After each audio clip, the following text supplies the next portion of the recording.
गौतम बुद्ध एक स्थान पर बैठकर साधना में लीन थे और कुछ देर के बाद उन्होंने अपनी आंखें खोली तो उन्होंने अपने प्रिय शिष्यों को अपने सामने पाया। सभी शिष्य गौतम बुद्ध से कुछ जानने के लिए आतुर थे।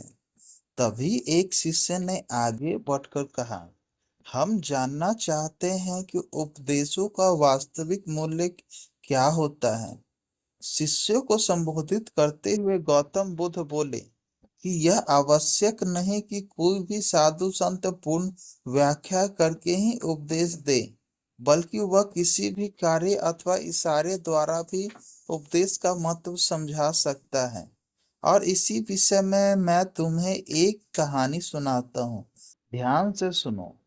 एक नगर में एक सेठ रहता था।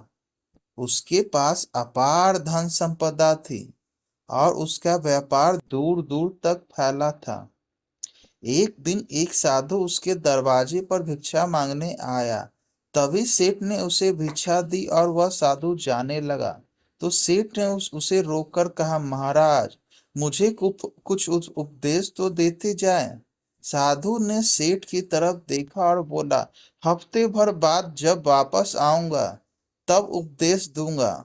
अपने वादे के अनुसार साधु फिर आया और सेठ उसी ही राह देख रहा था।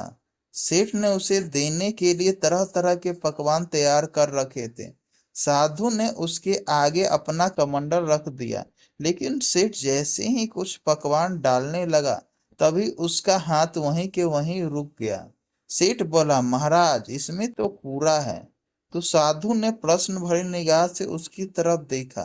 तभी सेठ ने कहा, इसे साफ कर दीजिए।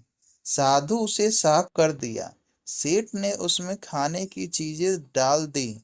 जब भिक्षा लेकर साधु जाने लगा तब सेठ ने कहा, महाराज, आप तो जा रहे हैं, और क्या आप भूल गए?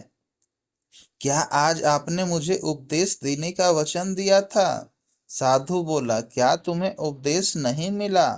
तो सुनो, मेरे कमंडल में कूड़ा था, तब तुमने उसमें खाने की चीजें नहीं डाली, बल्कि तुमने उसे साफ करवा लिया। इसी तरह तुम्हारे अंदर काम, क्रोध, लोभ और मोह आदि ना जाने कितनी बुराइयां भरी पड़ी है। पहले उन्हें साफ करो, तब तुम कुछ पा सकोगे।